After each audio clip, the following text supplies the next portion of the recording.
우리를 사랑하시는 고마우신 하나님 아버지, 정말 감사합니다.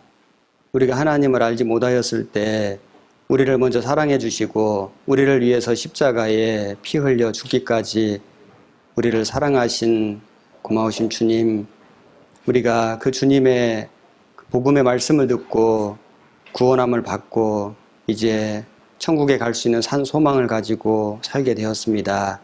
오늘 새신자 교육에 함께 할 수 있게 된 것을 정말 감사합니다. 오늘 또 우리가 배우는 말씀을 우리의 마음속에, 우리의 심령 속에 깊이 새겨서 주님 오실 때까지 이 믿음을 지키며 또 주님의 복음을 전하며 살아갈 수 있도록 도와주옵소서. 모든 말씀의 시종을 오직 주 성령께만 온전히 의지하고 부탁드립니다. 우리를 사랑하시는 우리 구주 예수님 이름으로 기도드렸습니다. 아멘. 요한복음 21장 말씀을 찾겠습니다.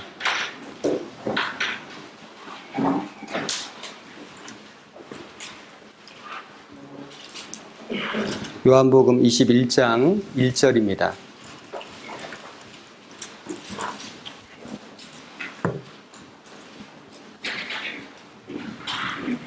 신약성경 184페이지 21장 1절 말씀 제가 몇 절 읽겠습니다. 그 후에 예수께서 디베랴 바다에서 또 제자들에게 자기를 나타내셨으니 나타내신 일이 이러하니라. 시몬 베드로와 디두모라 하는 도마와 갈릴리 가나 사람 나다나엘과 세베대의 아들들과 또 다른 제자 둘이 함께 있더니 시몬 베드로가 나는 물고기 잡으러 가노라 하매 저희가 우리도 함께 가겠다 하고 나가서 배에 올랐으나 이 밤에 아무것도 잡지 못하였더니 날이 새어갈 때 예수께서 바닷가에 서셨으나 제자들이 예수신 줄 알지 못하는지라. 5절 한 절은 같이 읽겠습니다. 예수께서 이르시되 애들아 너희에게 고기가 있느냐 대답하되 없나이다. 오늘 말씀의 주제를 제가 다시 좀 정했는데 예수님의 부활과 재림, 그리스도인의 소망, 이렇게 좀 정리를 좀 다시 했습니다. 그래서 오늘 크게 세 가지 주제를 좀 배울 건데요. 예수님의 그 부활, 그리고 예수님의 재림, 그리고 그리스도인의 소망에 대해서 이렇게 비록 짧은 시간이지만은 좀 간단하게 좀 정리를 해보고 우리의 마음에 좀 새기는 시간이 되었으면 좋겠습니다. 예수님께서 공생의 기간에 사도들, 제자들을 부르셨는데 그들을 사람 낚는 어부로 부르셨습니다. 사람 낚는 어부가 되게 하리라. 원래 이 어부들은 그 살아있는 물고기를 잡아서 죽여가지고 이제 배를 채우는 일을 한 사람들입니다. 그런데 그런 직업을 갖고 살던 그 소망 없는 사람들을 부르셔가지고 너희로 사람을 낚는 어부가 되게 하리라. 그 죽은 영혼을 살려가지고 이제 하나님께 인도하는, 그래서 하나님의 나라에 들어가도록 하는 이제 그 일을 맡겨주신 겁니다. 인생이 바뀌었죠. 물고기를 잡아서 죽여서 먹는 그런 인생에서 사람의 영혼을 살려서 하나님께 인도하는 이제 그런 인생으로 바뀐 겁니다. 그런데 이제 예수님이 십자가에 이제 돌아가셨거든요. 예수님이 십자가에 돌아가신 이후에 제자들은 많이 실망하고 낙심했습니다. 아직까지도 예수님의 약속을 온전하게 다 못 믿는 것이 있는 거예요. 그래서 지금 읽은 본문의 말씀에 보면은 이제 베드로가 말합니다. 나는 물고기 잡으러 가겠노라. 말하자면은 옛날로 돌아가겠다는 겁니다. 그러자 다른 제자들도 우리도 함께 가겠다 해가지고 이제 옛날 모습으로 다시 이렇게 돌아가는 겁니다. 그래서 이제 물고기를 잡았는데 여기 보면은 이 한 마리도 못 잡은 겁니다. 아무것도 잡지 못하였더니, 그런데 이때에 이제 날이 새어가는데 예수님이 바닷가에 이제 서 계신 겁니다. 그리고 제자들에게 말하기를 얘들아 너희에게 고기가 있느냐? 고기가 없죠. 없나이다 하니까 예수님이 말씀하시기를 그물을 배 오른편에 던지라. 자, 우리가 이제 이 말씀을 통해서 좀 생각해 볼 수 있는 것은 이 부활하신 예수님을 모르면은 이제 아무 소망이 없는 겁니다. 이 제자들이 부활하신 예수님을 모르니까 이제 소망이 없다라고 생각하고 옛날로 돌아가는 거 봐요. 다시 육신으로 돌아가잖아요. 그냥 어부잡이가 어부가 되잖아요. 물고기 잡는 어부가 되잖아요. 우리가 이 부활하신 예수님을 모르면은 참된 소망이 무엇인지를 모릅니다. 그리고 이 부활하신 예수님을 모르면은 헛수고하는 인생이 되는 겁니다. 왜냐하면 이 어부들이 원래 물고기 잡는 전문가잖아요. 여러 사람이 물고기를 잡았으면 많이 잡아야 되는데 여기 한 마리도 못 잡은 겁니다.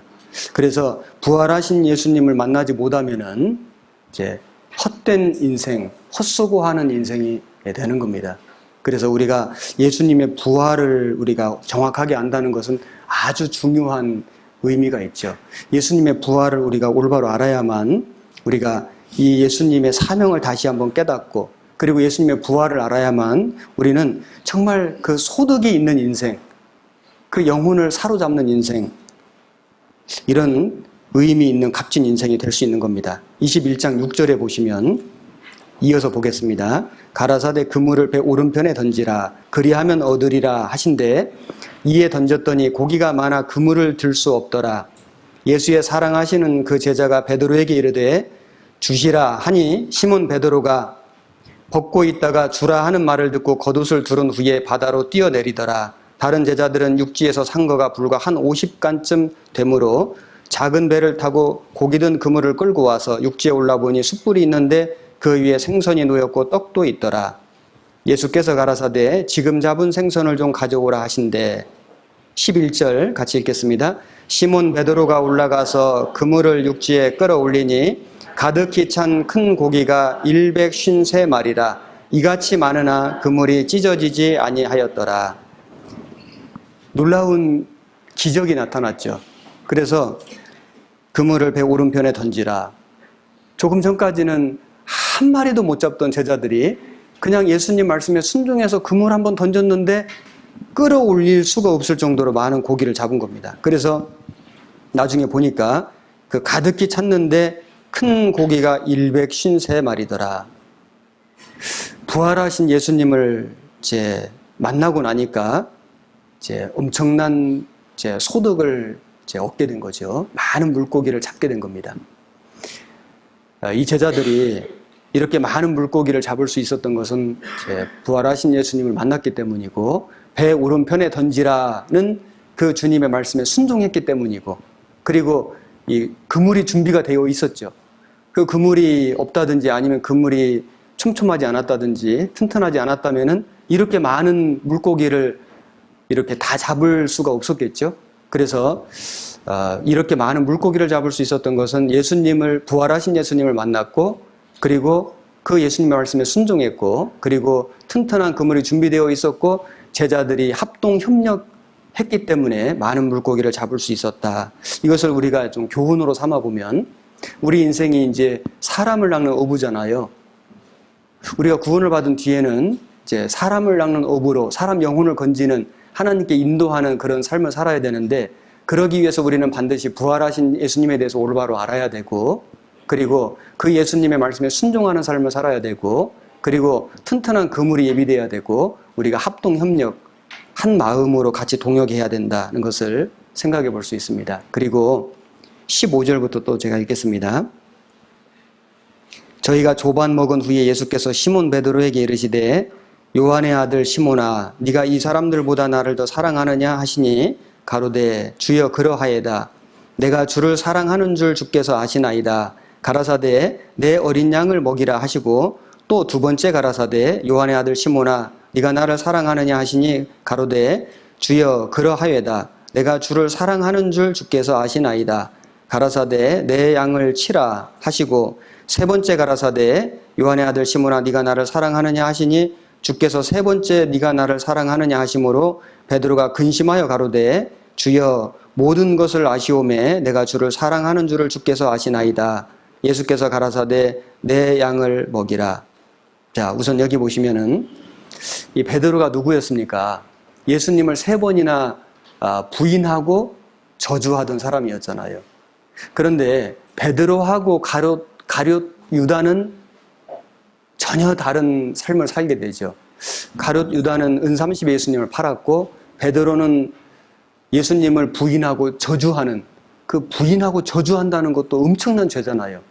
그런데 이런 엄청난 죄를 저질렀는데 가룟 유다하고 베드로의 그 운명은 전혀 달랐죠. 가룟 유다는 자기 죄를 후회하고 이제 스스로 이제 자살하고 죽었습니다. 아주 비참하게 죽었는데, 그런데 왜 예수님은 베드로를 찾아가셨을까? 특별히 베드로를 찾아가셨잖아요. 베드로에게 이르시되 요한의 아들 시몬아, 이름을 부르시면서 네가 나를 사랑하느냐. 여러분, 이 베드로가 이 예수님, 부활하신 예수님을 만날 수 있었던 이유는 뭐냐면은 정말 이 베드로는 주님을 사랑한 거예요.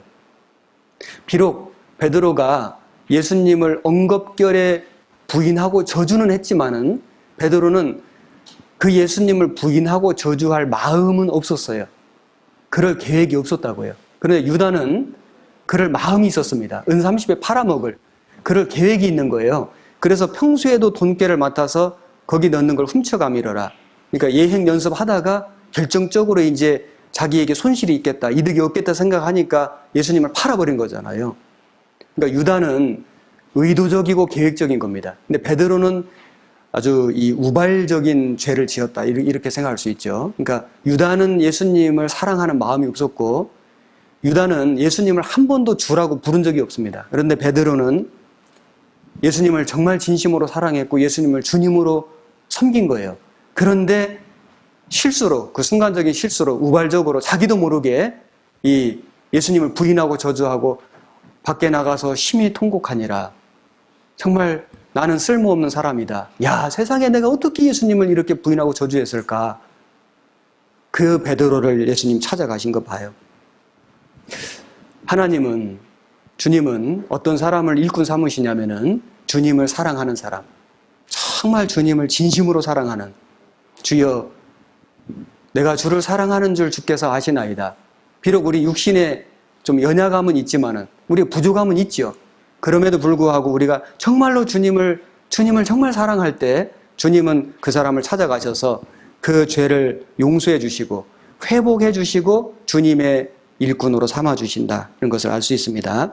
베드로는 그 전에 인생하고 이제 이 예수님, 부활하신 예수님을 만난 이후의 인생하고는 전혀 다른 사람이 되었죠. 그렇게 성급하고 그리고 좀 그 다혈질적인 아주 성격이 급한 이제 이런 그 베드로, 그 성급했던 그 베드로가 아니고 이제는 설교하니까 수천 명이 구원을 받는, 그리고 우리가 이 베드로 전서, 베드로 후서를 한번 이렇게 쭉 읽어봐요.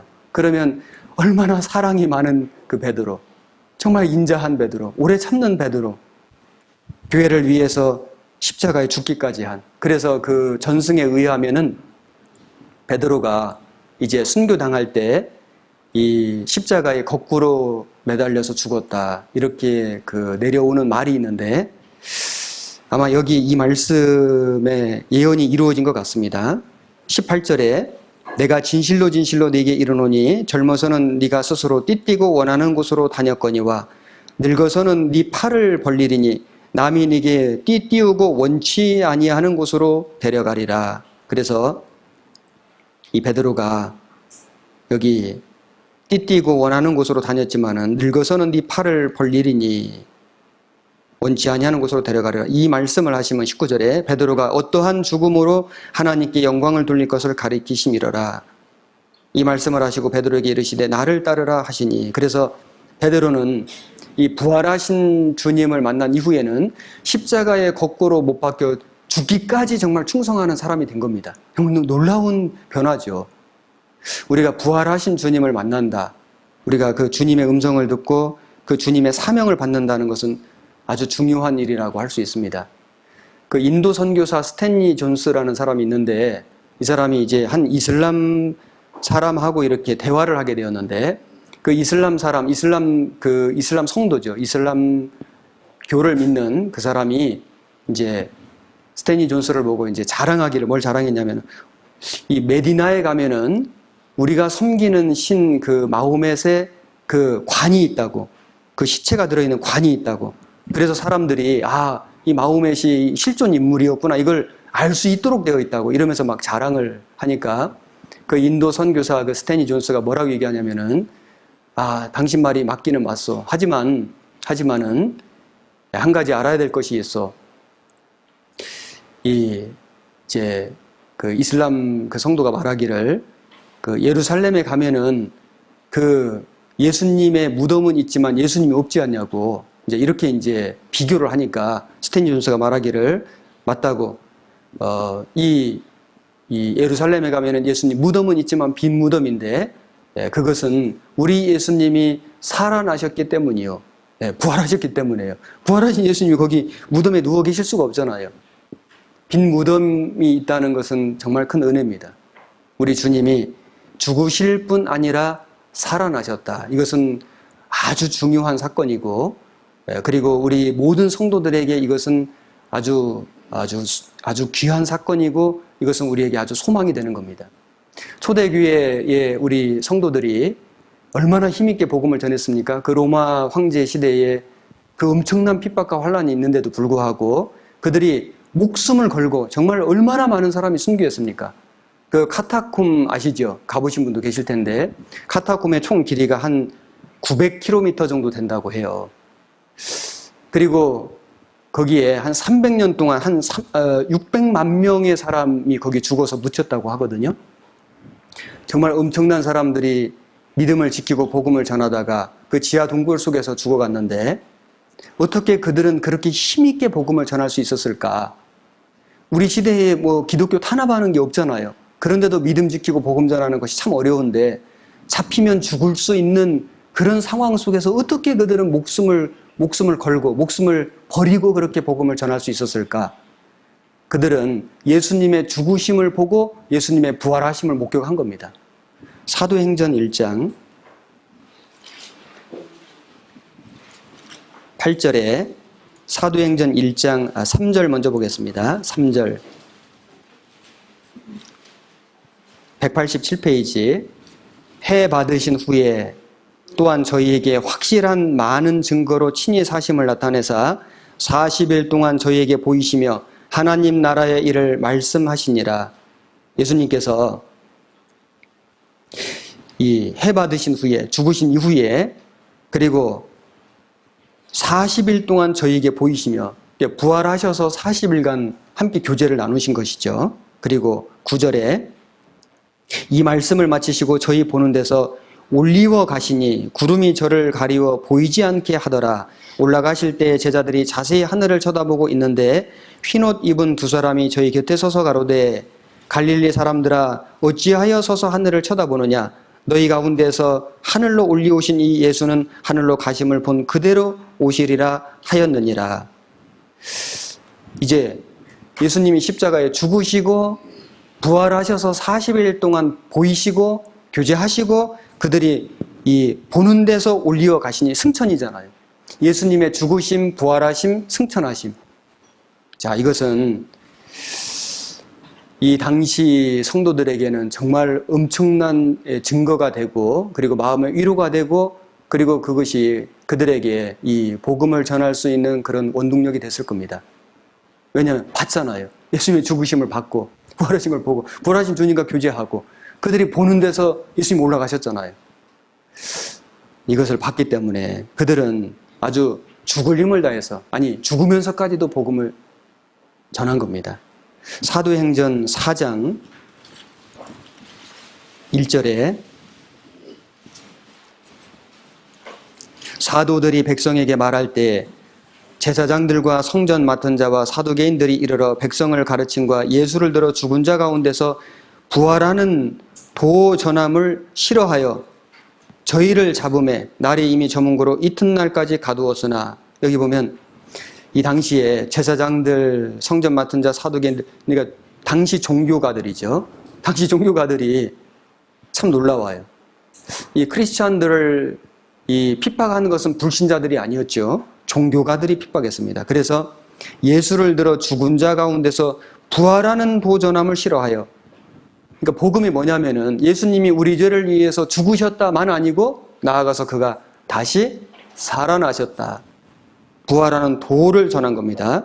예수님의 죽으심, 우리의 죄가 죽은 것이고 예수님의 부활하심, 우리가 그 주님처럼 살아나실 것을 우리에게 가르쳐 주신 거니까 그 복음을 전하는 것을 싫어하여 그래서 이제 잡아 가둔 겁니다. 다시는 이런 말로 복음 전하지 마라 했는데 여기 18절입니다. 그들을 불러 경계하여 도무지 예수의 이름으로 말하지도 말고 가르치지도 말라 하니 베드로와 요한이 대답하여 가로되 하나님 앞에서 너희 말 듣는 것이 하나님 말씀 듣는 것보다 옳은가 판단하라. 우리는 보고 들은 것을 말하지 아니할 수 없다 하니. 이 베드로 요한 뿐만 아니라 이 사도들 제자들이 얼마나 담대하게 복음 전했습니까?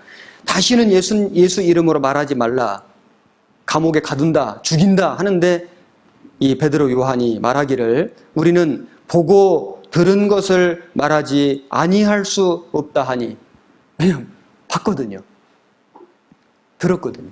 그 예수님의 음성, 예수님의 약속, 예수님의 그 부활하심, 예수님의 승천하심, 이것을 너무 확실히 봤기 때문에 그들은 어떤 위협에도 굴하지 않았습니다. 그들은 죽기까지 감수하고 복음을 전할 수 있었습니다. 오늘날 우리가 이 많은 이 고난과 그 핍박이 있잖아요. 우리가 복음을 전하다 보면은 우리 시대 나름대로의 핍박과 고난이 있거든요. 가족들의 반대도 있고요. 많은 시련도 있고, 참 우리가 욕을 먹고 손해보는 것도 있고, 많은 것이 있지만은 그래도 우리가 그 굴하지 않고, 굴복하지 않고 힘있게 복음을 전할 수 있는 원동력이 뭘까? 주님의 십자가의 죽으심, 부활하심, 승천하심, 그리고 나아가서 주님의 재림, 다시 오신다는 그 소망이요. 너무 확실하니까 우리는 눈으로 보고 귀로 들은 건 아닌데 하나님 말씀으로 듣고 하나님 말씀 속에서 봤잖아요. 말하지 아니할 수 없다. 그 사람 아주 힘 있는 인생이 되고 그리고 아주 위대한 삶을 살 수 있는 겁니다. 우리가 예수님의 부활은 무엇을 의미할까? 예수님의 부활의 의미 중에서 중요한 거 한두 가지만 보면은 사도행전 17장을 보겠습니다. 17장 31절에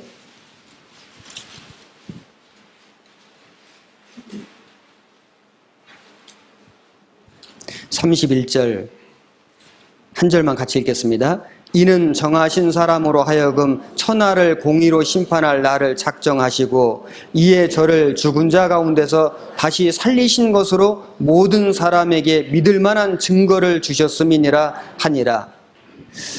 예수님은 죽으심으로 우리의 죄가 대속되었다는 것을 증거해 주셨죠. 주님의 그 죽으심, 그 십자가의 그 피 흘리심, 그것이 우리의 죄를 대속했다는 증거인데, 그리고 또 한 가지, 그리고 예수님은 그 죽은 자 가운데서 살리신 것으로, 살아나신 것으로 모든 사람에게 믿을 만한 증거를 주셨습니다.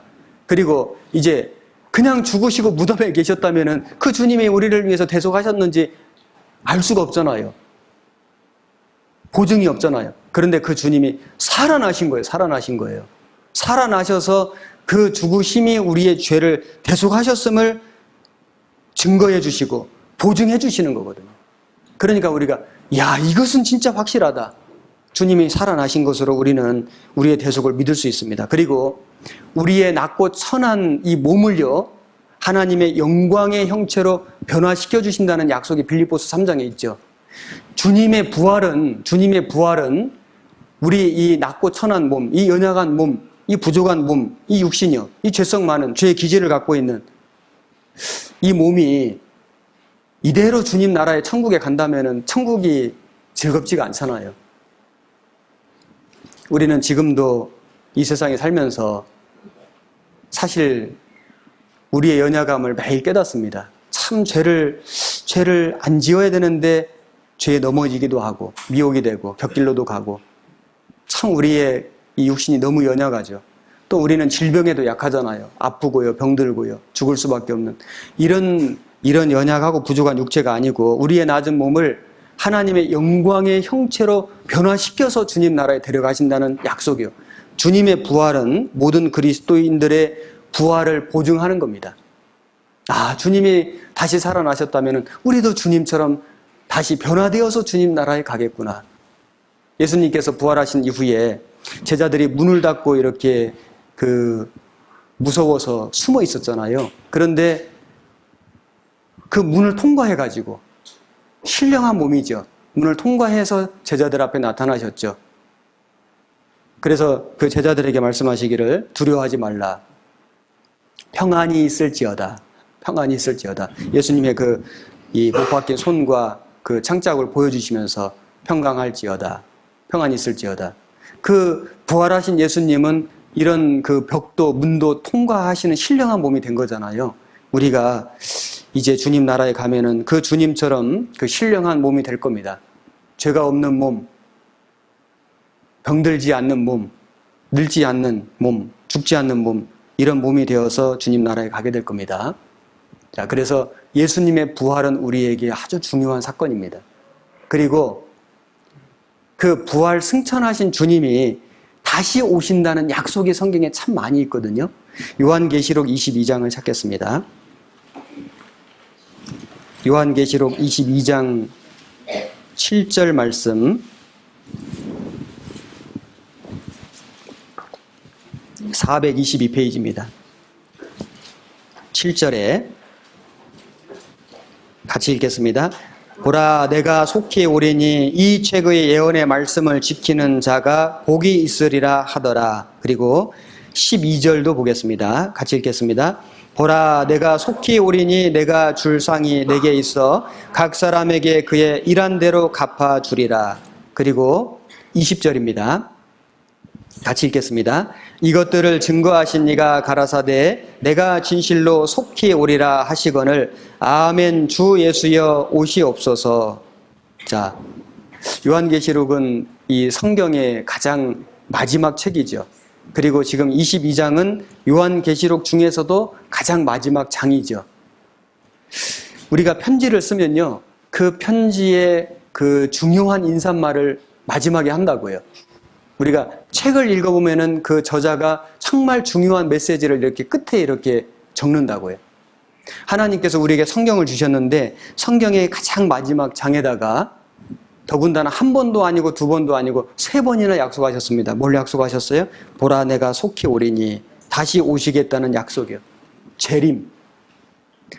재림의 약속, 다시 오신다는 약속인 겁니다. 그래서 원래 이 성경을 영어로는 The Old Testament, The New Testament 이렇게 얘기하는데, 이제 그 Old Testament는 이 오래된 언약, 오래된 유언 뭐 이런 뜻이고, 이제 New Testament는 신약이잖아요. 새로운 언약, 새로운 약속. 그런데 이 구약은, 약속은 뭐냐면은, 구약의 가장 핵심적인 약속은 메시아를 보내주겠다, 예수님을 보내주겠다, 그 약속이고, 그 약속대로 오셔서 예수님이 하신 많은 약속들이 이제 신약에 있는 겁니다. 그 예수님이 하신, 우리 그리스도인들에게 주신 많은 약속 중에서 가장 중요한 약속 중에 하나가 뭐냐면은 재림의 약속이잖아요. 다시 오신다는 약속. 주님이 다시 오셔야 우리를 이 낮고 천한 몸을 하나님의 영광의 형체로 변화시켜서 주님 나라로 데려가시는 거잖아요. 주님이 오시는 건 뭐냐면은 구원받은 그리스도인의 소망인 겁니다. 우린 뭘 기다리죠? 우리는 이 세상에서 좀 더 잘 먹고 잘 사는 날을 기다리는 게 아니고, 내가 좀 더 이렇게 만사가 형통하고 천하태평으로 사는 그런 삶을 우리는 기다리는 게 아니라, 우리는 주님이 다시 오셔서 나를 주님의 나라로 데려가 주시는 그날을 기다리잖아요. 그게 우리의 소망이잖아요. 구약에 그 예수님 초림하신다는 예언이 300번 이상 예언되어 있거든요. 그런데 재림하신다는 예언은 구약, 신약 합쳐서 한 2000번 이상 예언되어 있습니다. 그러니까 300번 이상의 초림의 예언이 완벽하게 이루어졌거든요. 그거보다 훨씬 더 많은 2000번 이상의 재림의 예언이 반드시 이루어질 겁니다. 주님이 언제 오실까? 우리는 그 시기를 알아야 준비하고 맞이하겠죠. 누가복음 12장.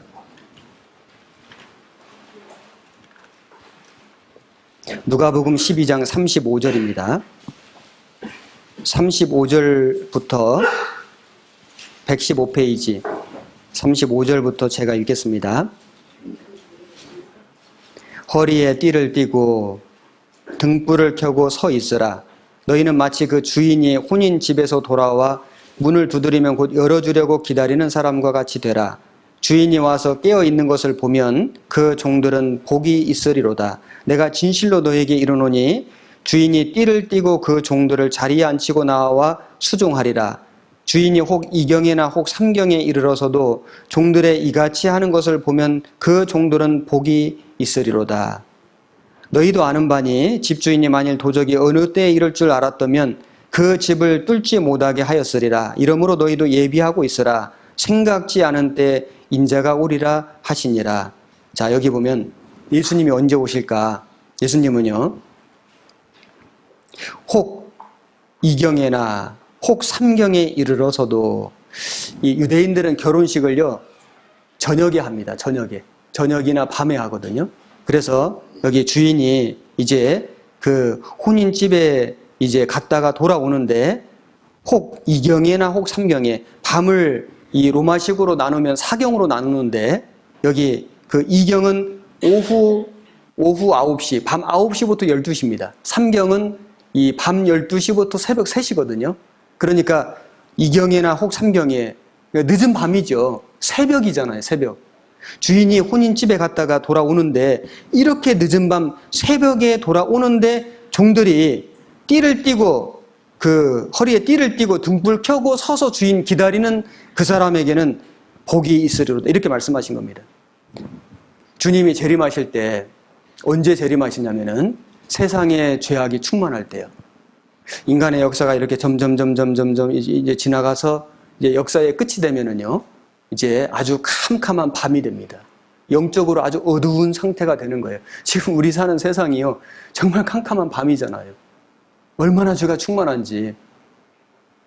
불법의 성함으로 많은 사람의 사랑이 식어지리라. 이 불법이 무슨 세상 법을 어긴 그런 불법보다도 하나님의 법이요, 하나님이 세우신 기준과 원칙이라는 게 있잖아요. 하나님은 어떤 기준 원칙을 세우셨어요? 우리가 한 가지 단적인 예를 들어보면은, 한 남자가 한 여자를 만나서 결혼해서 자녀를 낳고 이렇게 삶을 살아가는, 이것이 하나님이 세우신 법이죠. 하나의 기준이고 원리고 법칙인 겁니다. 그런데 오늘날 우리 시대에는 이 하나님의 법을 완전히 어기는 시대예요. 동성 결혼, 그 게이, 레즈비언 이런 사람들이 그 동성 결혼을 하잖아요. 그 동성 결혼을 이제 합법화 시켰잖아요. 그러니까 이걸 이제, 이게 불법이 아니고 이거는 합법이다. 이건 전혀 법에 저촉되지 않는다. 이건 전혀 이상이 없는 것이다. 이게 정상이다. 아무 문제가 없다. 이렇게 나라에서, 국가에서 아주 법으로 이렇게 보장해 준 거잖아요. 하나님 법을 완전히 무너뜨린 거죠. 이게 불법이잖아요. 심지어는 이 우리 시대에 보면은 이제 뭐 유럽이나 이런 쪽에서는 짐승과의 그런 그 수간을 알선하는 업소가 막 늘어난다. 정말 너무 끔찍한 일인데, 이제 이런 문제들, 그 다음에 이 근친 상간도 이제 이 합법화 시킨다. 그것도 아무 문제가 없다. 이제 이런 것들을 이렇게 이제 국가에서, 나라에서 이것을 법으로 만들고, 이제 그렇게 법으로 만들어 놓은 거를 이제 사람들이 이렇게 환영하고 그걸 받아들이는, 뭐 여기 유엔 총장도 막 그걸 환영했잖아요. 성명을 발표하고, 서울시장도 막 그걸 대환영하고, 우리나라가 아시아에서 가장 먼저 이 동성 결혼을 합법화하는 나라가 되기를 원한다. 막 이렇게 뭐 이런 얘기를 하고 막 하잖아요. 사람들이 막 그걸 이렇게 환영하고, 아주 이렇게 스케일이 큰 사람이고, 야, 이게 이제 그런 사람이 이렇게 정치를 하고, 소수의 권익을 이렇게 보호해준다는, 성소수자 뭐 이런 사람들의 권익을 보호하는 이런 미명 아래 이런 일들이 우리 시대에 지금 엄청나게 벌어지고 있잖아요. 단적인 예를 하나 들었는데, 이게 불법이잖아요. 정말 하나님의 그 정하신 법을, 기준을, 원칙을 완전히 무너뜨리는 시대, 우리 시대입니다. 아주 캄캄한 밤이에요. 흑암입니다. 주님은 죄가 충만한 시대에 다시 오십니다. 구원받은 그리스도인을 데리러 오시고 이 죄 많은 세상을 심판하러 오시죠. 자, 생각지 않은 때 인자가 오리라. 40절에 보면은, 이러므로 너희도 예비하고 있으라. 생각지 않은 때 인자가 오리라. 우리는 이제 구원받은 그리스도인들인데, 이제 주님이 다시 오시는 그날을 기다리고는 있는데요. 언제 오실까? 이렇게 이제 생각은 하죠. 그런데요, 이 구원받은 그리스도인들이 이제 학생이요. 방학이 많이 남았다 생각하면은 방학 숙제 안 하거든요. 시험 보는 날짜가 많이 남았다. 그러면 공부 열심히 안 한다고요. 책만 쌓아놔요. 뭐 하면 되지 이러고 있는 겁니다. 근데 이제 막 임박했어요. 이제 내일 시험에 내일 개학이에요. 그러면 막 오늘 막 이제 막 열심히 하죠. 열심히. 주님의 재림이 멀리 있다 이렇게 생각하면은 마음이 이렇게 풀어지고 긴장이 풀어지고 이렇게 느슨하거든요. 아직 오래 남았겠지. 금방 오시겠어? 이제 이러다가 진짜 주님이 오실 날이 아주 가깝다. 너무 임박했다. 이렇게 생각이 되는 사람은 마음이 급한 거예요. 그럼 열심히 살게 돼 있죠. 전도도 열심히 하고. 왜? 기회가 얼마 없으니까요. 주님 오실 날이 멀리 있다고 생각하는 사람하고 정말 임박했다고 생각하는 사람은 살아가는 삶의 모습이 다른 겁니다. 생각지 않은 때에 인자가 오리라. 우리가 생각할 때는 언제쯤 오겠지 했는데 갑자기 오신다고요. 아니, 이렇게 오실 줄은 몰랐는데 이렇게 오신다고요. 우리가 어느 순간에 주님 앞에 서 있는다고요. 그래서 또 성경에는 도적같이 온다 이런 말씀도 있는데 예수님이 도적이다 그 말이 아니고 도적같이 도둑놈이죠. 도둑은 놈이라고 해도 되죠. 도둑놈은 미리 전화해줘요, 안 해줘요? 전화 안 해주죠. 갑자기. 도둑놈은 낮에 와요? 주로 밤에 와요? 밤에 와요. 도둑놈 와가지고, 걸레 행주 가져가요? 보석 현금 가져가요? 보석 현금 가져가잖아요. 그 집에 제일 귀중한 거예요. 주님이 도적 같이 오셔가지고 이 세상에서 가장 귀한 존재가 뭐예요? 구원받은 그리스도인이잖아요. 우리잖아요. 주님이 왜 오시냐? 구원받은 그리스도인을 데리러 오시는 겁니다. 그리고 끝까지 주님의 복음을 배척한 사람들을 심판하러 오시는 겁니다. 자, 구원받은 그리스도는 주님의 재림을 우리가 이제 기다리고 살아야 되는데 우리가 어떤 자세로 기다리고 살아야 할까? 여기 35절에 다시 보시면은 허리에 띠를 띠고 등불을 켜고 서 있으라. 허리에 띠를 띠고 그 유대인들은요, 이 옷이 이렇게 이 원피스예요, 원피스. 통으로 된. 그런데 이제 일할 때는 되게 거추장스럽겠죠. 그래서 일할 때는 띠를 띠는 겁니다. 어디에 띠를 띠냐면 허리에. 이 고관 대작들은 가슴에 띠를 띠거든요. 예수님 재림하실 때는 가슴에 띠를 띠어요. 그런데 이제 초림하신 예수님은 허리에 띠를 띠고 우리도 이 세상에서는 이제 고난받는 종의 모습으로 살기 때문에 허리에 띠를 띠는 겁니다. 이거 일하는 자세거든요. 저도 지금 일하기 때문에 허리에 띠를 좀 바짝 제가 메었거든요. 그리스도인들은 허리에 띠를 띠어야 됩니다. 그리고 허리에 띠를 띈다는 것은 나그네의 삶이에요. 이스라엘 백성들이 애굽에서 400년 종살이 하다가 6월절 이후에 이제 출애굽할 때 하나님께서 말씀하시기를 허리에 띠를 띠고 발에 신을 신고 손에 지팡이를 잡고 급히 먹으라. 왜? 신호 떨어지면 빨리 나가야 되거든요. 우리는 주님 부르시면 빨리 가야 되는 겁니다. 그래서 허리에 띠를 띠고 사는 것이 맞아요. 그리고 허리에 띠를 띈다는 것은 이제 나그네 삶인 겁니다. 나그네. 우리는 행인과 나그네잖아요. 이 세상의 형적은 지나감이라. 영어 성경에는 패션이거든요. 유행 지나가듯이 세상 지나가는 거기 때문에 여기에다가 마음 두지 말고 하나님께 소망 두고 이 세상을 나그네로 살아라. 이제 그런 의미가 띠를 띠는 겁니다. 그리고 등불을 켠다는 건 뭘까요? 그 성막의 구조를 보면은 성소 안에는 이 향단이 있고 분향단이요. 그 다음에 떡상이 있고 그리고 여기 이제 등대가 있습니다. 등대에 7 촛대가 있는데 여기에 촛불을 켜요. 그래서 이 성막 안에는 이제 밖에 빛이 안 들어오는데 이 등대의 빛으로 환한 겁니다. 이 등대의 이 불을 끌 수가 없습니다. 끄지 말아야 됩니다. 등대 불을 항상 켤지니 항상 켜놔야 돼요. 그러면 등대의 불이 항상 켜 있으려면은 뭐가 필요해요? 기름이 필요하죠.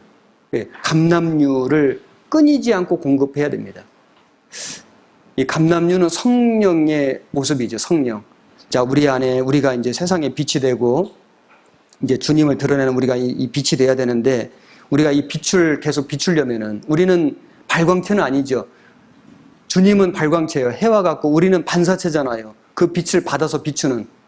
주님으로부터 공급받지 않으면 빛을 비출 수가 없거든요. 성령의 능력을 공급받아서 우리는 비추는 겁니다. 그런데 성령이 한번 오셔서 물론 나가시지는 않지만은 성령의 공급을 계속 받지 않으면 성령을 소멸치 말며 이런 말씀이 있는데 성령이 사라진다, 나간다 그 말이 아니고 성령의 불길이 꺼진다 그 말이거든요. 우리가요, 구원을 받고 이렇게 한때는 이렇게 막 열심도 내고 했지만은 이게 가만히 있으면은 유지되는 게 아니고 점점 소멸돼 가요. 소멸되지 않으려면 끊임없이 감람류를 공급받는 것처럼 우리는 이 성령의 능력을 공급받아야 됩니다. 어떻게 해요? 말씀으로, 교제로, 기도로, 함께 마음을 모음으로, 모이기를 힘쓰므로, 같이 복음을 전함으로, 그래서 성령의 공급을 받는 거예요.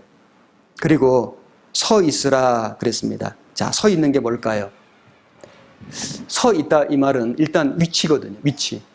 그러니까 어디에 서 있느냐가 중요하죠. 구원받은 그리스도인은 주님 앞에 서야 됩니다. 그리고 주님이 부르신 위치에 서야 되거든요. 고린도전서 7장을 찾겠습니다.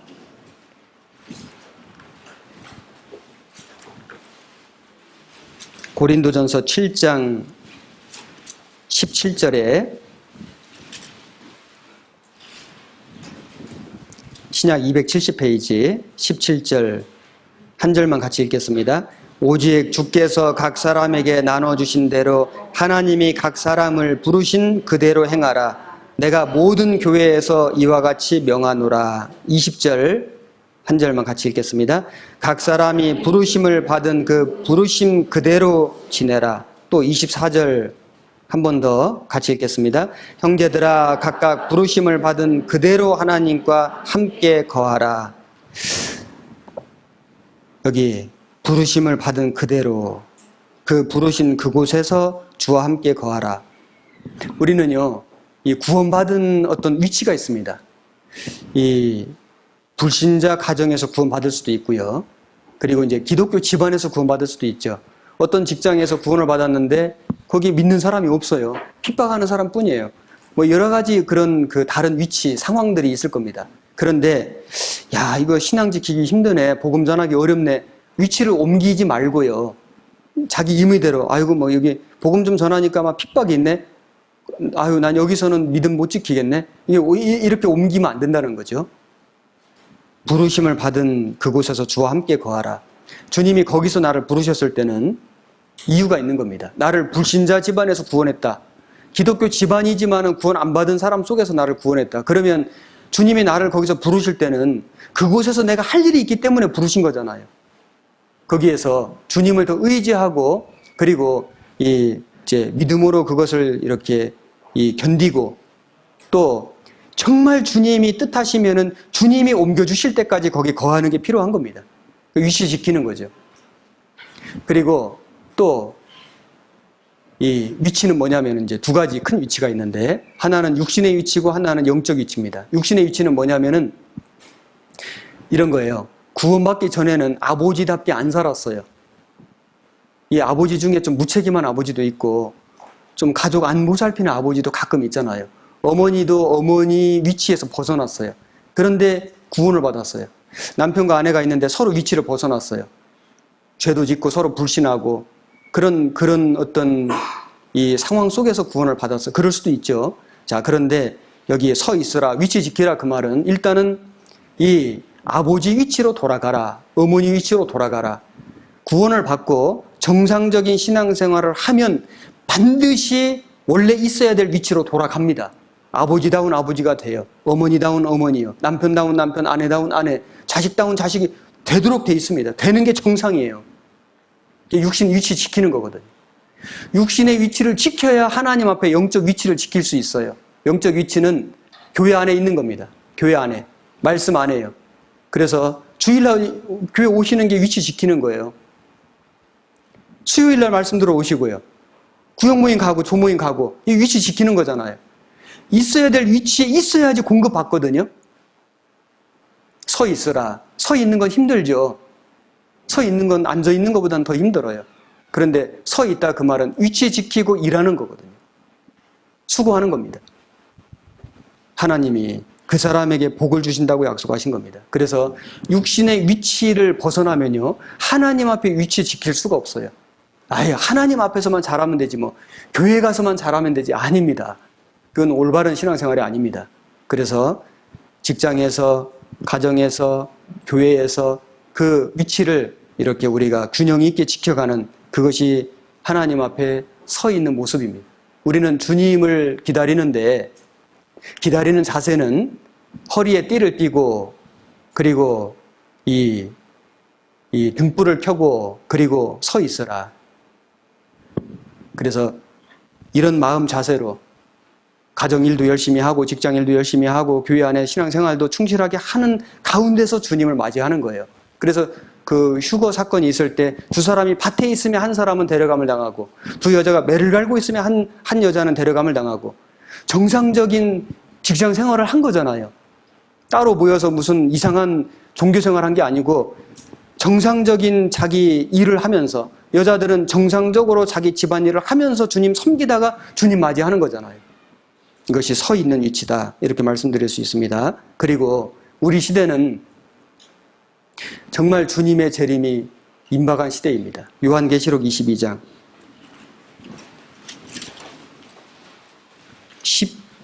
10절 22장 10절입니다.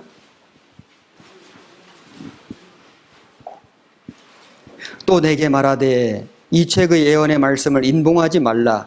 때가 가까우니라. 불의를 하는 자는 그대로 불의를 하고 더러운 자는 그대로 더럽고 의로운 자는 그대로 의를 행하고 거룩한 자는 그대로 거룩되게 하라. 보라, 내가 속히 오리니 내가 줄 상이 내게 있어 각 사람에게 그의 일한 대로 갚아주리라. 나는 알파와 오메가요 처음과 나중이요 시작과 끝이라.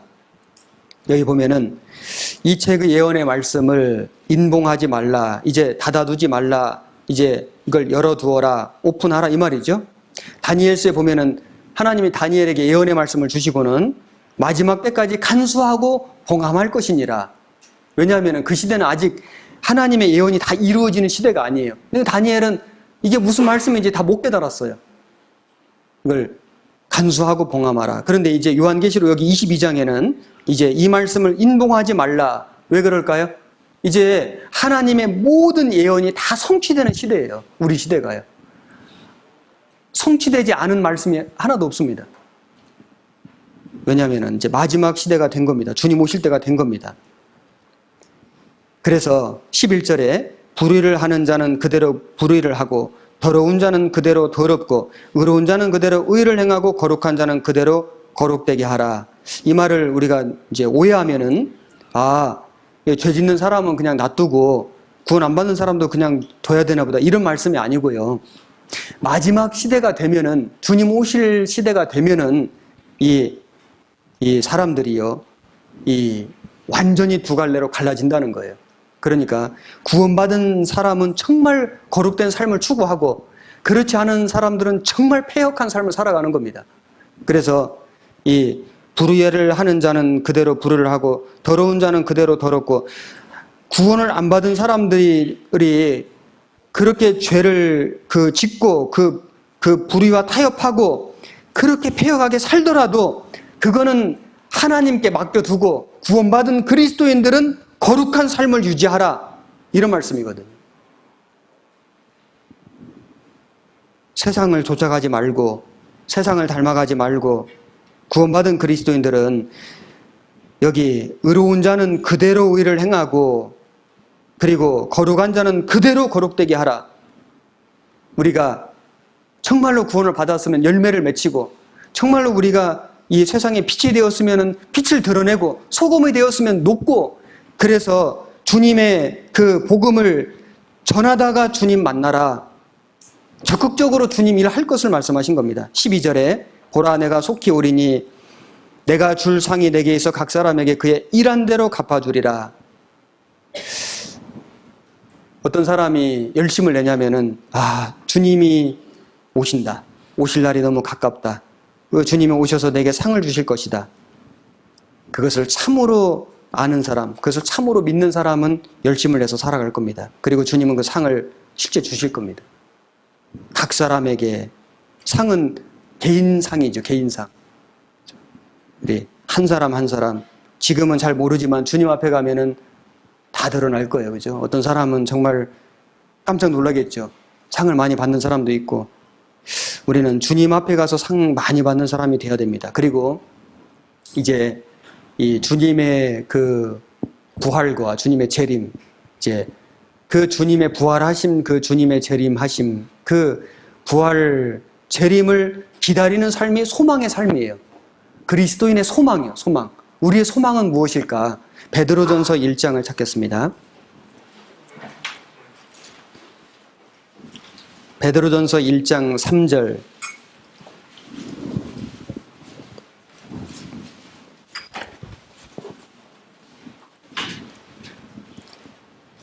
(377페이지) 찬송하리로다. 우리 주 예수 그리스도의 아버지 하나님이 그 많으신 긍휼대로 예수 그리스도의 죽은 자 가운데서 부활하심으로 말미암아 우리를 거듭나게 하사 산 소망이 있게 하시며 썩지 않고 더럽지 않고 쇠하지 아니하는 기업을 있게 하시나니 곧 너희를 위하여 하늘에 간직하신 것이라.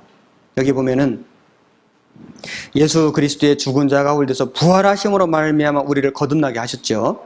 그래서 우리에게 산 소망을 주셨는데 그 소망은 하늘에 있는 것이다.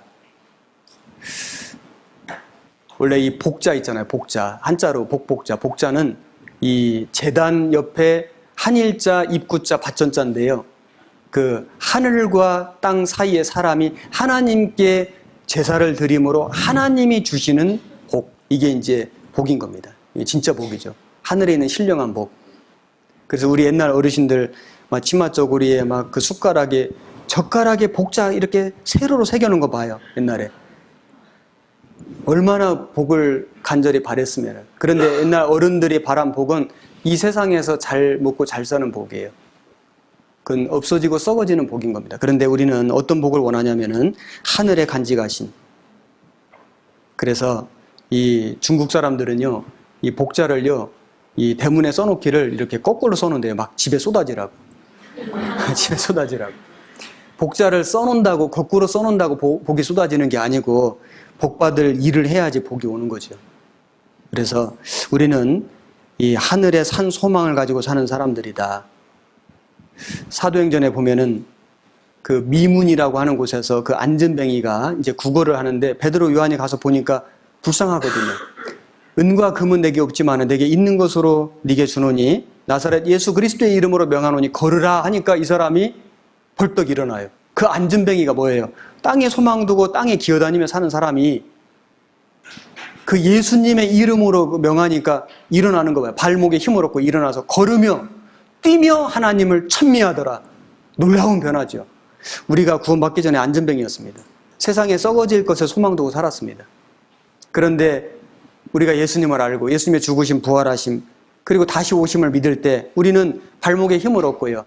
그래서 일어나서, 그래서 걸으며 주님과 동행하며 뛰며 교회와 함께 뛰고 성령과 함께 뛰고 그리고 하나님을 찬미하는, 하나님께 영광을 돌리는 그런 삶을 살잖아요.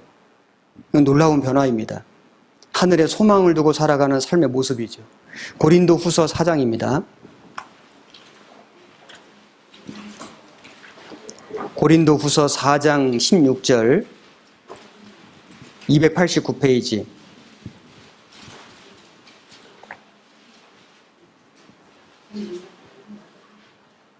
16절 제가 읽겠습니다.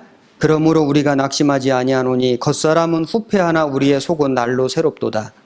우리의 잠시 받는 환난에 경한 것이 지극히 크고 영원한 영광에 중한 것을 우리에게 이루게 함이니 우리의 돌아보는 것은 보이는 것이 아니요 보이지 않는 것이니 보이는 것은 잠깐이요 보이지 않는 것은 영원함이니라. 우리의 겉사람은 낡아져요. 여기 이제 한 50 넘으신 분, 60, 70 되신 분들은 많이 느껴지시죠? 아이고, 내 몸이 이렇게 낡아지나. 죄송합니다. 저도 조금씩 느껴질 것 같아요. 몸이 낡아지네. 자꾸 낡아져요. 그런데요, 구원받은 그리스도인은 겉사람은 낡아지지만 우리의 속은 날로 새롭도다. 20살 청년보다요, 80 할머니 소망이 훨씬 더 크고 선명합니다. 왜 그럴까요? 예, 몸이 너무 낡거든요. 이제 진짜 세상에 소망이 없는 거예요. 주님 오실 날 기다려요. 우리의 겉사람은 후패하나 속은 날로 새롭도다. 그래서 우리는 무엇을 바라보고 사는 삶이 돼야 될까? 보이는 것을 바라보고 사는 삶이 아니라 보이지 않는 것을 바라보고 사는 삶이요. 영원한 것을 바라보고 사는 삶이요. 그 삶이 소망의 삶입니다. 소망. 우리 소망이 뭘까? 주님 다시 오는 그날, 우리가 주님의 영광 형체로 변화되어서 주님 나라에 가는 거예요. 아마 연세가 드시면 드실수록 그 생각을 많이 하실 거요. 어서 주님 오셨으면 좋겠다. 어서 주님 나라에 갔으면 좋겠다. 이 낡고 병든 몸을 좀 벗어버리고, 참 이 죄악된 몸을 벗어버리고, 정말 착하게 선하게 열심으로 살고 싶은데 참 질긴 내 육신, 정말 고집스러운 내 육체요. 이걸 벗어버리고 우리가 주님 나라에 가서 주님과 함께 영광 희락을 누리는, 이걸 생각하면 너무 감사하잖아요. 그죠? 너무 기다려지잖아요. 이것이 우리의 소망인 겁니다. 산 소망이요. 하늘에 있는 소망이요. 우리는 이 소망 가지고 사는 겁니다. 그래서 지금 이 세상을 이렇게 살다 보면은요, 때로는 소망이 희미해질 수도 있거든요. 그 유대인의 그 강제 수용소 벽에 이런 글이 새겨져 있었답니다. 나는 믿노라 해가 비치지 않더라도 해가 있다는 사실을, 나는 믿노라 사랑을 느낄 수 없을 때라도 사랑이 있다는 것을, 나는 믿노라 하나님께서 침묵하실지라도 여전히 침묵 뒤에 하나님이 계시다는 것을. 그 유대인들이 그 수용소에서 정말 말도 못할 그 학대를 받고 죽어갔잖아요. 그런데 그들이 그래도 하나님을 믿는 민족이었으니까요. 하나님께서 침묵하실지라도, 하시는 것처럼 보일지라도 우리는 침묵 뒤에 계시다는 것을 믿노라. 그들도 그렇게 믿었다면은 정말 우리는 거듭난 사람들이잖아요.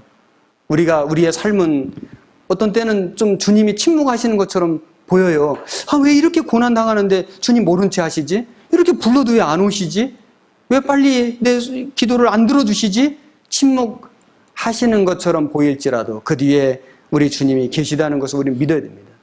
사실입니다. 그리고 우리는 이제 기다릴 때 시편 119장을 찾겠습니다.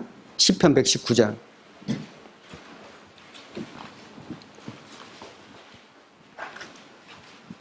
119장 49절.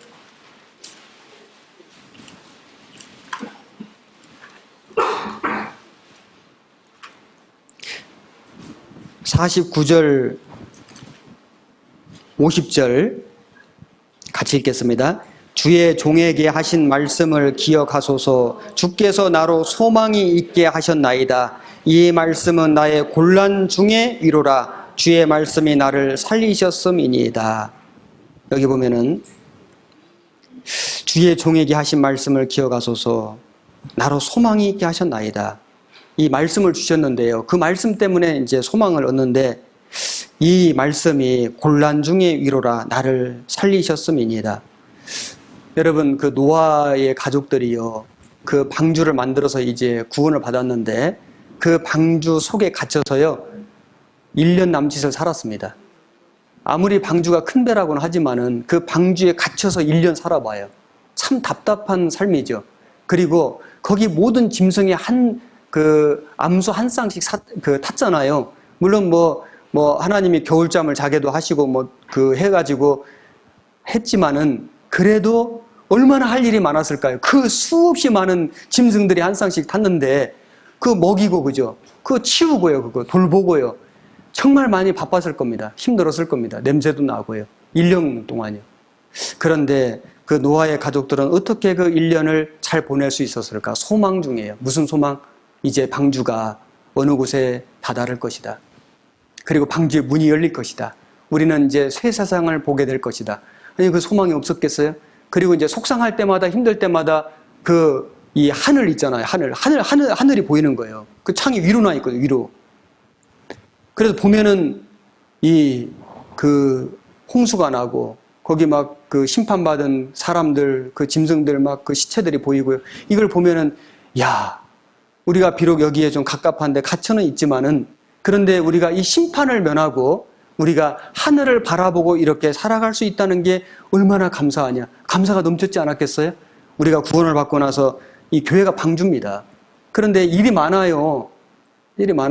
이제 여기 새성도 수료하면은 또 봉사도 하셔야 되고, 주방에 가서 일도 하셔야 되고, 전도도 하시고 헌금도 하시고 우리가 주님을 위해서 희생하고 헌신하고 살아가는 삶이 수고잖아요. 그런데 우리가 때로는 참 신앙생활 많이 힘드네 할 때마다 세상을 바라보면 세상은 심판이 예고돼 있잖아요. 하늘을 바라보면 주님이 우리를 이제 곧 부르실 거잖아요. 우리는 그 주님의 말씀 때문에 그 말씀으로 인해서 우리는 이 말씀은 나의 곤란 중에 위로라 주의 말씀이 나를 살리셨음이니다. 성경에 소망의 인내라고 말씀하셨습니다. 소망의 인내. 누가 잘 참을까요? 소망이 있는 사람은 잘 참습니다. 그리고 이 소망은요, 아주 견고한 소망입니다. 흔들리지 않는. 히브리서 6장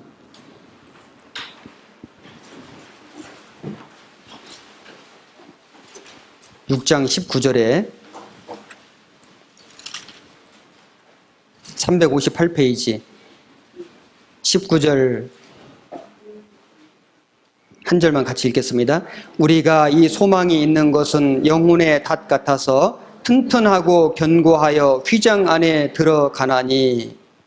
자, 이 소망은 영혼의 닷, 배가 이 바다 물결에 출렁이는데 닻을 착 내리면 정박이 되잖아요. 우리는 이 소망이 이 영혼의 닷인 겁니다. 튼튼하고 견고한 겁니다. 소망은 흔들리지 않는 거예요. 어떤 아들이 이제 방학이 되어가지고 이제 고향 집에 갔는데 아버지가 이제 밭을 갈고 있는 겁니다. 그래서 아버지 일을 도와드리려고 이제 아버지 제가 해드릴게요. 한번 해보거라. 그래서 이제 이 아들이 이제 아버지 대신에 이제 소를 몰고 이렇게 밭을 밭고랑을 가는, 옛날에 소로 이렇게 밭고랑 갈았잖아요. 그런데 아버지는 밭고랑이 이렇게 반듯하거든요. 자로 잰 듯이. 근데 아들이 해보니까 자꾸 이렇게 비틀비틀한 겁니다. 아버지 잘 안 되는데요. 아들아, 자기 앞에 목표물을 보고 가거라, 목표물을. 아, 그래요. 알겠어요. 하고 이제 보니까 저쪽 그 뚝에요, 언덕에 황소가 이제 어슬렁어슬렁 하고 있는 겁니다. 그래서 황소 보고 이제 막 소몰고 가는 거. 그러니까 황소가 가만히 있는 게 아니고 어슬렁어슬렁 하거든요. 그러니까 이리 갔다 저리 갔다 하니까 더 핀떨어지는 거예요. 아버지 안 되는데요. 아들아, 움직이는 거에 목표 두지 말고 안 움직이는 거에 목표를 둬봐라. 그러니까 저기 앞에 느티나무가 있는 겁니다. 느티나무가 막 큰 게 있는데 움직여요, 안 움직여요? 안 움직이죠. 느티나무를 탁 보고 가니까 처음 했는데도 반듯하게 가는 거예요. 여러분, 우리의 소망은요, 흔들리는 소망이 아닙니다. 흔들리는 건 소망이 될 수가 없죠. 세상의 모든 사람들의 소망은 흔들리는 거예요. 돈의 소망 두고, 명예 소망 두고, 물질 소망 두고, 인기에 다 소망을 뒀지만은 이 돈이 정녕 날개를 달고 날아간다 그랬잖아요. 재물에 소망 두지 말라고요. 우리 미모에 소망 두지 말고, 인기에, 세상에, 명예에, 지식에 다 없어지고 다 낡아지고 다 쇠하여지는 것인데 영원히 남는 거예요. 절대로 없어지지 않는 거예요. 우리의 소망이잖아요. 주님 다시 오시는 소망, 주님이 우리를 영광의 형체로 변화시켜 주신다는 소망, 하나님의 나라에서 영원히 산다는 소망, 상급으로 갚아주신다는 그 소망이요. 그 소망은 없어지지 않는 거예요. 우리가 그 소망에 우리 삶의 푯대를 탁 두고 살아가면은 정말 흔들리지 않는 인생이 될 겁니다. 하나님 앞에 정말 반듯한 인생, 하나님을 증거하는 인생. 여기 마지막으로 한 절, 베드로전서 3장을 찾겠습니다. 베드로전서 3장 15절, 380페이지입니다. 15절, 16절 같이 읽겠습니다.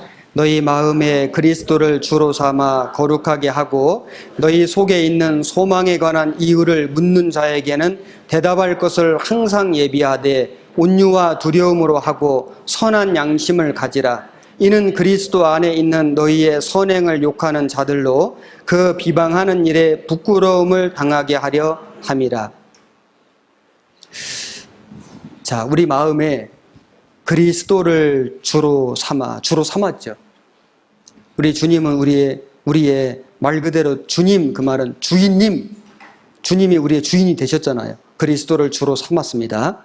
그리고 그 주님을 거룩하게 하고 영광스럽게 하고, 그리고 너희 속에 있는 소망에 관한 이유를 묻는 자들에게 대답할 것을 항상 예비하되, 누가 우리에게 소망을 물어볼까요? 불신자들이 물어봅니다. 불신자들.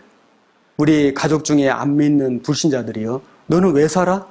너는 왜 그렇게 사는데? 너 왜 맨날 이렇게 교회에만 가? 넌 정말 이해가 안 돼. 너도 좀 재미나게 살아봐. 너 왜 그렇게 사는데?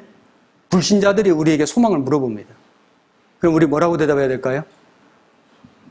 우리는 여기 대답할 것을 항상 예비하되 나는 소망이 있기 때문에 이렇게 사는 거라고. 우리에게 소망의 이유를 묻는 거잖아요. 나는 소망이 있다고.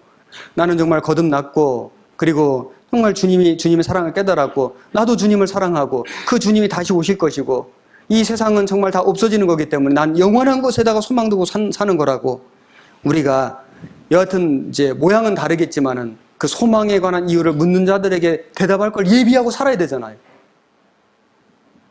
예비한다는 것은 꼭 어떤 지식만 얘기하는 게 아니고요.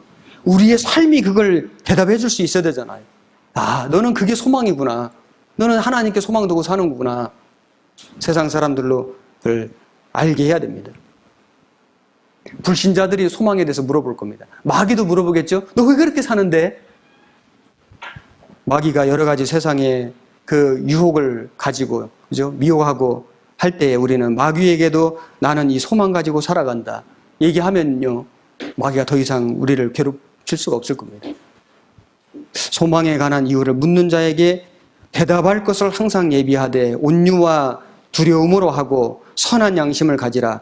이는 그리스도 안에 있는 너희의 선행을 욕하는 자들로 그 비방하는 일에 부끄러움을 당하게 하려 함이라. 그래서 처음에는 우리를 좀 비방하던 사람들도요, 뭐 미련하게 산다고 하고, 바보처럼 산다고 하고, 또 뭐 우리에게 애매한 고난을 주고 이렇게 그걸 비웃고 하는 그런 사람이 혹 있을지라도 처음에는 그렇게 했지만은 나중에는 부끄러움을 당하게 하려 함이라.